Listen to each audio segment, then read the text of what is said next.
예, 여러분 반갑습니다. 오늘 시흥시 주민자치 시범 실시 및 설치 운영에 관한 조례에 대한 해석을 맡게 된 대전대 행정학과의 곽현근입니다. 이렇게 시흥시 시민들에게 시흥시의 주민자치에 관련 조례에 대해서 설명을 하게 된 것을 무척 기쁘게 생각합니다. 사실 그 주민자치의 시범 실시 및 설치 운영 조례에 대해서 이야기를 하려면 상당히 시간을 많이 필요로 하는데요. 저한테 주어진 시간이 좀 제약이 되어 있어서 오늘은 좀 간단하게 전체 구성하고 또 각각의 그 절마다 관련 내용들을 좀 소개하는 그런 시간을 갖도록 하겠습니다. 시흥시 주민자치의 조례는 전체적으로 5개의 절로 이렇게 구성이 되어 있습니다. 첫 번째는 총칙, 두 번째는 주민자치의 구성 및 운영, 세 번째는 주민자치의 의원, 네 번째는 지방자치단체 등과의 관계, 다섯 번째는 보칙, 이렇게 5개의 장으로 구성이 되어 있습니다. 제1장 총칙에 대해서 좀 말씀을 드려야 될 것 같은데요. 제1조는 목적을 제시하고 있습니다. 이 주민자치 조례는 단순히 그냥 그 시흥시의 조례가 아니고 법적 근거를 가지고 있습니다. 그래서 지방자치 분권 및 지방행정체제 개편에 관한 특별법이 2010년도에 제정이 되었는데요. 거기에 제27조, 28조, 29조에 바로 이 주민자치에 관한 내용이 담겨져 있고요. 바로 제29조에 시범 실시에 관한 규정이 담겨져 있습니다. 거기에 근거를 두고 지금 시흥시에서 주민자치회 시범 조례를 만들고 시범 사업이 실시되고 있는 것입니다. 이 주민자치회는 지방자치하고 아주 밀접한 관련이 있습니다. 그래서 여러분들이 그 목적을 주제하는 게 굉장히 중요한데요. 주민자치의 목적은 풀뿌리 주민자치의 활성화와 민주적 참여의식의 고양이라고 하는 이런 명확한 목적을 가지고 있습니다. 그래서 과거에 이미 동에 설치되어 있는 자생단체나 주민자치위원회는 이런 지방자치의 철학과는 약간 거리가 있지만 주민자치회는 바로 이렇게 풀뿌리 주민자치의 활성화와 민주적 참여의식 고양이라고 하는 지방자치의 중요한 철학과 맞물려 있다는 것을 여러분이 주지하셔야 될 거라고 생각이 됩니다. 제2조는 여러 가지 용어들을 정의하고 있는데요. 예를 들면 주민자치회, 주민자치회 위원, 자치활동가 그 밖에 다양한 용어들을 정의하고 있습니다. 주민자치회를 주민의 대표로 구성하여 주민자치센터를 운영하는 등 주민의 자치활동에 관한 사항을 수행하는 조직이다 이렇게 정의 내리고 있고요. 특히 주민자치회 위원을 주민의 대표로 이렇게 얘기하고 있는데요. 이미 시흥시에는 시흥시의회라고 하는 주민의 대표들이 모여있는 그런 제도가 있죠. 그래서 그런 제도는 이제 직접 주민들이 선출을 통해서 주민 대표를 뽑는다 그런다면 주민자치회는 바로 활동을 통해서 주민의 자치활동을 통해서 주민들에게 꼭 필요한 조직으로 이렇게 인식되는 그 부분이 바로 이제 주민의 대표를 의미한다 이렇게 생각할 수 있을 것 같습니다. 자, 3조는 이제 운영 원칙에 관한 부분인데요. 여기서도 굉장히 중요한 부분이 바로 주민자치회를 운영하는 데 있어서 바로 지역공동체 형성을 촉진한다라고 하는 이런 부분이 중요합니다. 다시 말하자면은 기존의 자생단체나 주민자치위원회는 행정과의 어떤 그런 관계가 굉장히 중요했다면 이제는 바로 주민자치회가 주도해서 바로 동이라고 하는 그런 단위의 마을공동체, 지역공동체를 만드는 그런 역할이 상당히 중요하다고 말씀드릴 수 있을 것 같습니다. 또 하나는 이런 활동이 정치적인 어떤 정당과 또는 어떤 정치인들과의 어떤 그런 상호작용이 상호작용을 통해서 취지가 왜곡돼서는 안 된다는 그런 의미에서 정치적 이용 목적의 배제라고 하는 그런 운영 원칙이 명시되어 있습니다. 제5조에는 이제 기능이 이렇게 제시되어 있는데요. 크게 3가지 기능을 우리가 생각해 볼 수 있을 것 같습니다. 주민자치의 첫 번째 기능은 주민자치 업무. 그래서 이것이 과거에 주민자치위원회라든가 또 그 이전에 이야기됐던 주민자치에서 이야기됐던 어떤 기능과 달라진 점이 바로 이 주민총회를 개최하고 자치계획을 수립하는 이 부분입니다. 그래서 주민자치회가 주도해서 마을의 어떤 의제나 이런 것을 도출해내고 그의 우선순위를 주민총회를 통해서 정하는 이런 과정들이 이제 주민자치회의 중요한 기능 중에 하나다 이렇게 말씀드릴 수 있을 것 같고요. 그 밖의 기능들은 이미 주민자치위원회나 자생단체들이 해왔던 것과 비슷한 어떤 기능을 이야기할 수 있을 것 같습니다. 두 번째 협의 업무나 또 수탁 업무 같은 경우에는 이제 바로 이렇게 자치계획이나 이런 걸 수립을 하게 되면 또는 자치계획의 우선순위를 정하고 또 뒤에서 말씀드리겠지만 주민참여 예산제를 통해서 이 자치계획을 지원하는, 재정적으로 지원하는 이런 활동들도 이제 필요하게 되는데요. 이런 부분들은 행정과의 협의 또는 논의를 통해서 이루어지는 부분이 많기 때문에 이런 협의 업무도 우리가 주민자치의 중요한 기능이다 이렇게 볼 수 있을 것 같습니다. 마지막으로 수탁 업무는 결과 주민자치센터를 운영한다든가 또 일부 행정사무를 바로 시흥시와 논의를 통해서 위탁받는 어떤 그런 기능을 우리 주민자치에 기대하고 있다 이렇게 생각하면 될 것 같습니다. 자, 이제 2장은 주민자치 구성 및 운영에 관한 부분인데요. 제6조를 보면 주민자치 정수와 관련해서 주민자치위원을 20명에서 50명 이하로 이렇게 구성할 수 있다 이렇게 되어 있는데요. 사실 이 시흥시의 주민자치에 관한 시범 조례는 행정안전부가 제시한 그 주민자치의 표준조례에 이제 기초해서 아마도 시흥시의 여건에 맞게 이렇게 만든 걸로 알고 있습니다. 그런데 그 표준조례안, 행정안전부의 표준조례안에는 이 주민자치 정수를 30명 이상으로 이렇게 규정이 되어 있습니다. 그 이유 중에 하나는 우리가 주민자치회를 새로 구성을 할 때 기존의 자생단체분들이나 주민자치위원회 위원분들이 참여하는 것도 굉장히 중요하지만은 새로운 분들이 참여해서 뭔가 지방자치에 기여할 수 있는, 풀뿌리 민주주의에 기여할 수 있는 이런 새로운 활동들을 해보자 하는 그런 취지가 강하기 때문에 주민자치위원 구성할 때 아마 여러분들께서도 20명 이하, 20명 이상, 50명 이하를 얘기하고 있지만 새로운 분들이 많이 참여할 수 있도록 그 기회를 열어주는 것이 굉장히 중요하다고 생각이 됩니다. 제7조 위원회 자격과 관련을 해서는 여러 가지가 명시되어 있는데요. 뭐 기존에 있었던 것과 거의 같습니다. 해당 동에 주민등록이 되어 있는 사람, 해당 동에 사업장 주소를 두고 있는 사업장에 종사하는 사람, 해당 동에 소재한 각급 학교, 기관, 단체 등에 속한 사람. 이것이 기존의 주민자치회에 관한 조례에 이미 명시되어 있었다면 새롭게 이제 개정된 주민자치 표준 조례안에는 바로 외국인들, 영주의 체류 자격을 갖추고 또 해당 동에 외국인 등록대장에 등재되어 있는 이런 분들도 주민자치회에 참여할 수 있는 기회를 열어두고 있습니다. 제8조는 위원회 선정에 관한 부분인데요. 그래서 행정안전부가 제시한 표준조례안에는 이 공개 추천 방식만 제시하고 있습니다. 하지만 시흥시는 아마도 좀 차별화를 두기 위해서 공개 추천 방식과 위원회 선정 방식 이 두 가지를 동시에 병행하고 있는 걸로 알고 있습니다. 공개 추천 방식 같은 경우에는 뒤에서 다시 설명을 드리기로 하고요. 두 방식에 대해서는 그 다음에 이제 굉장히 중요한 부분이 특정 성별이 총원의 10분의 6을 초과하지 않도록 노력해야 된다. 사회적 약자 등 다양한 계층이 참여할 수 있도록 노력해야 된다. 바로 이 부분인데요. 이 부분은 우리 주민자치회가 보통 그냥 일반적으로 아무 생각 없이 구성을 하게 되면 남성 위주의 또 어떤 특정 연령대 위주의 어떤 그런 그 구성이 되기가 쉽습니다. 그래서 적어도 어떤 주민을 대표할 수 있는 그런 조직이라고 한다면은 남녀 성별이 비슷해야 되고요. 또 다양한 연령대가 참여할 수 있는 아주 의식적인 노력이 필요하다고 생각이 되고요. 또 굉장히 중요한 부분이 먹고 살기 바쁘기 때문에 사회적 약자나 이런 분들이 참여할 기회가 별로 없는데 이런 분들을 주민자치에 모셔서 함께 이렇게 활동할 수 있는 그런 노력들이 주민자치가 높은 평가를 받는 데 기여할 수 있을 것이라 이렇게 생각이 됩니다. 이제 9조와 10조는 이제 그 주민자치의 위원 선정 방식에 관한 부분인데 이제 공개 추첨에 관한 부분은 공개 모집에 신청한 사람, 또 주민 공동조직에서 추천받은 사람 이렇게 두 부류에 대해서 새롭게 이제 신청한 분들하고 주민 공동조직에서 추천받은 사람들이 두고 아까 20에서 50명을 말씀드렸는데 이제 각 동마다 운영 규칙을 만들게 되면 거기서 이제 명수가 정해지게 되면 추첨을 하게 되는 이런 방식으로 이제 뽑게 되겠죠. 사실은 이게 이제 표준조례안하고 좀 다른 점은 이제 사전 교육을 받은 사람에 한해서 이 추첨에 응할 수 있게 이렇게 만들었습니다.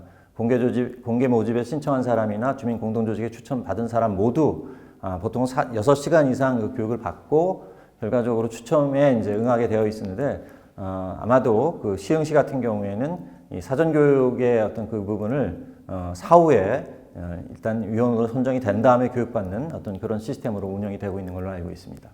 자, 위원선정위원회 같은 경우에는 아래 보시면 선정위원회 구성을 하게 되는데요. 동장 추천위원 2명, 주민자치회 추천위원 2명, 주민참여위원으로서 일반 시민 지원자 중에서 추천위원 1명을 선정해서 이렇게 5명으로 구성이 되는데 여러분들께서 잘 아셔야 될 부분이 이렇게 구성을 하는 경우에 이제 기존의 자생단체나 주민자치위원회 위원분들로 주민자치회가 구성될 가능성이 높기 때문에 아까 제가 처음에 말씀드렸던 바로 그 새로운 분들을 모시려고 하는 이런 노력이 주민자치회가 주민을 대표할 수 있는 중요한 어떤 토대가 바로 이 주민자치회를 구성하는 단계부터 이루어지기 때문에 굉장히 의식적으로 새로운 분을 모시려고 하는 노력이 중요하다는 말씀 다시 한번 강조하고 싶습니다. 자, 이제 제 11조 주민자치회 임원에 관한 부분인데요.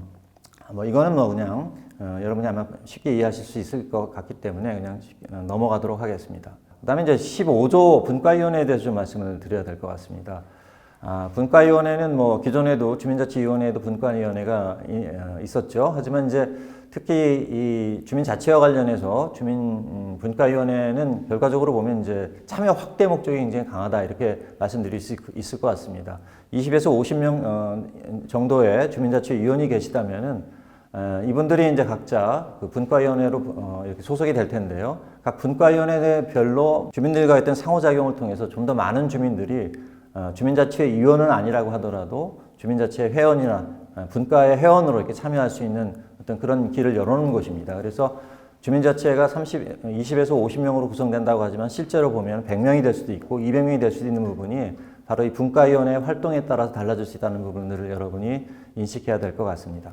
아까 말씀드렸죠. 주민자치회가 기존에 있는 자생단체나 주민자치위원회하고 달라지는 가장 큰 특징 중에 하나가 이 주민총회를 통해서 주민들과 관계도 맺고 결과적으로 보면은 주민들에 의해서 여러분들이 노력하신 것을 인정받는 이런 중요한 행사가 바로 이 주민총회라고 이야기할 수 있을 것 같습니다.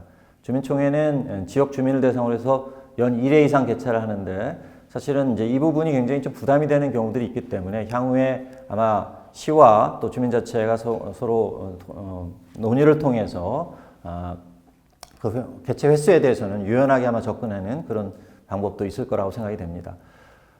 주민총회 참여 대상은 이제 지금 조례상으로는 시흥시에 주민등록이 되어 있거나 사업장 소재지를 두고 있는 사람이라고 이렇게 되어 있지만 사실은 이제 해당 각 동별로 주민등록이 되어 있는 분들이 그 해당 동의 주민총회에 참여할 수 있는 걸로 이렇게 여러분이 해석을 하시면 될 것 같습니다. 주민총회 의결사항은 주민자치 활동을 평가하고 행정사무의 의견을 제시하고 동해 다음 연도 자치계획안을 이제 설계하고 동해 배정된 주민참여 예산에 대한 편성안 이런 것들을 주민총회를 통해서 주민자치회가 이런 사안들에 대해서 정리를 해서 주민들에게 제시를 하면 주민들이 토론하고 또 우선순위를 정하고 결정하는 이런 과정을 거치게 됩니다. 또 한 가지 중요한 것은 이제 주민총회에 주민자치회가 관계 공무원의 어떤 설명이 필요하다고 하면은 이 주민총회에 출석을 해서 그것을 설명할 수 있도록 하는 권한이 주민자치회에 주어져 있다 이렇게 말씀드릴 수 있을 것 같습니다. 그 다음에 아까도 말씀드렸듯이 주민총회를 할 때 굉장히 중요한 것이 자치계획을 주민자치회가 마을과 마을을 돌아다니면서 또 주민자치회 분과위원회별로 마을의 계획, 의제를 가지고 활동을 할 것인지 또 행정에 어떤 의제들을 이제 부탁을 할 것인지 이런 것들에 대한 것들을 이제 조사를 하고 또 자치계획안을 만들게 되는데 이 자치계획안에는 여러 가지 내용들이 이제 포함이 되어 있습니다. 예를 들면 주민자치회 및 동주민참여예산 운영계획, 마을복지에 관한 계획, 교육자치 및 도시재생 등에 관한 계획 이런 내용들이 들어가 있는데 사실은 우리가 자치계획이라고 하지만 주민들이 자기들의 활동뿐만이 아니라 행정과 같이 할 수 있는 일이 무엇인가 이런 것들에 대한 고민을 같이 행정과 머리를 맞대고 논의하고 그런 내용들을 자치계획에 이제 포함시키도록 하는 노력이 필요하다고 생각이 됩니다. 아까 말씀드렸듯이 자치계획은 주민총회에 상정해서 최종적으로 주민의 어떤 토론과 우선순위 이런 결정을 통해서 최종적으로 이제 의결되는 이런 과정을 거치게 됩니다. 제 18조는 이제 운영에 관한 부분이 있는데 전체 회의와 분과 회의가 있습니다. 근데 사실 그 행정안전부의 표준조례안은 이게 정기회의와 임시회의 이렇게 나눠져 있는데 시흥시 같은 경우에는 이제 그 주민자치 전체 회의는 매달 한 번씩 정도는 열릴 거라고 생각이 되고요. 분과회의는 이제 분과위원장의 요구에 따라서 이렇게 운영이 되는 걸로 이렇게 알고 있습니다. 역시 그 전체회의와 분과회의에 동해 관계공무원 출석을 요구할 수 있는 권한이 주민자치회에 주어졌다. 이렇게 조례에는 명시가 되어 있습니다. 자, 주민자치회 위원과 관련해서는 일반적인 이제 주민자치회 위원의 의무는 여러분들이 다 상식적으로 알 수 있는 부분이고요.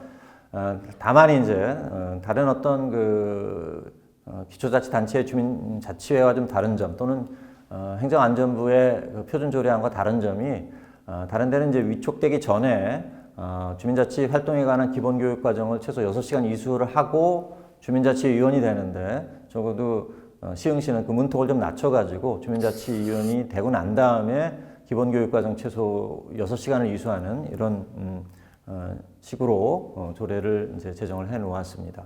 위원회 임기는 2년이고요. 연임이 가능하다라는 것도 여러분이 알고 계시면 될 것 같습니다. 사실은 어느 지자체들은 그 위원회 임기를 2년으로 하고 연임을 불가능하게 만들어 놔서 열심히 활동해서 더 하고 싶은데 하지 못하는 이런 경우도 생겼는데 아마도 시흥시는 연임 가능을 이렇게 규정해 놓음으로 해서 지속적으로 동단위에서 활동을 하시는데 지장이 없도록 이렇게 만들어 놓은 것 같습니다.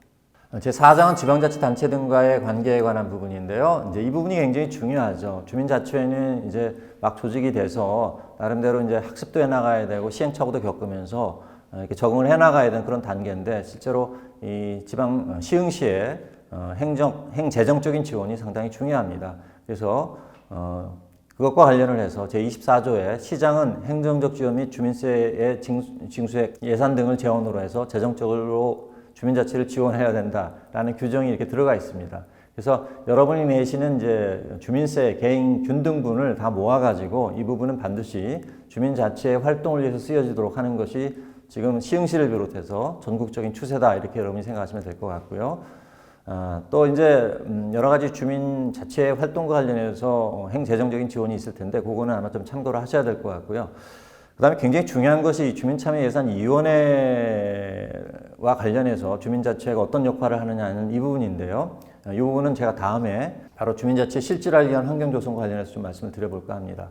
많은 분들이 이제 주민자치회 활동을 하면서 이런 말씀을 하십니다. 뭐냐면은 우리가 뭐 자원봉사만 하라는 거지 우리한테 주어진 권한이 별로 없지 않느냐라고 말씀을 하시는데요. 사실 이 주민자치회와 관련해서 새롭게 주민자치회를 활성화하기 위해서 만들어진 부분이 바로 이 제25조에 나와 있는 내용과 맞물려 있습니다. 그래서 주민자치 실질화를 위한 환경조성 이것과 관련해서 대표적 주민참여기구로서의 주민자치 역할 강화를 위해서 주민참여예산제에 이제 동해 지역회의라는 것이 있습니다. 이런 지역회의를 되도록이면 주민자치회로 대체하라. 다시 말하면 주민참여예산제의 지역회의를 위해서 따로 주민기구를 만들지 말고 주민자치회로 대체를 하라. 이렇게 지금 이제 표준 조례안에도 나와 있고 또 많은 지자체들이 이제 그런 시스템을 갖춰가고 있는데 시흥시도 한번 주민참여예산제의 지역회의를 따로 이렇게 구성하기보다는 주민자치회가 주민참여예산제의 지역회의를 주도하는 어떤 그런 주민조직으로 거듭나도록 하는 게 굉장히 중요하다고 생각이 되고요. 그게 왜 중요하냐면은 보통 주민참여예산제의 지역회의에 상당한 액수의 그 예산이 내려옵니다. 그거를 주민 대표 조직인 주민자치회가 나누는데 어떤 주도적인 역할을 함으로 해서 적어도 동단위의 공동체의 주축 조직 또는 주민의 어떤 대표 조직으로서의 위상을 만들어 나가는 중요한 정책 수단이 주민참여예산제가 될 것이다 이렇게 저희들은 믿고 있습니다. 그 밖에 이제 지역사회 보장협의체라든가 도시재생 주민협의체 등도 이게 서로 다른 부처들이 이제 동단위에 만들어낸 조직들인데요. 이것도 앞으로는 주민자치회로 대체를 하든지 아니면 주민자치회와 반드시 연계하도록 하는 것이 아마 중앙부처들의 요구가 될 것입니다. 그래서 앞으로 주민자치의 위상이 강화될 가능성이 굉장히 높다라고 말씀드릴 수 있을 것 같습니다. 또 이제 주민자치회는 아까도 말씀드렸듯이 동단위의 공동체 주축 조직으로서 시흥시와 또 동해의 어떤 주민센터 또 내지는 행정복지센터라고도 하죠. 동사무소 이 부분과 또 다른 어떤 그런 유관 기관들과의 어떤 그 네트워크를 만드는 데 있어서 아주 주도적 역할을 하는 또 플랫폼 역할을 하는 이런 조직으로 우리가 주민자치회를 키워나가야 될 것이라고 생각이 됩니다. 보칙에 관한 부분인데요. 이 부분은 뭐 그렇게 중요한 부분이 뭐 여러분이 한번 읽어보시면 될 것 같고요.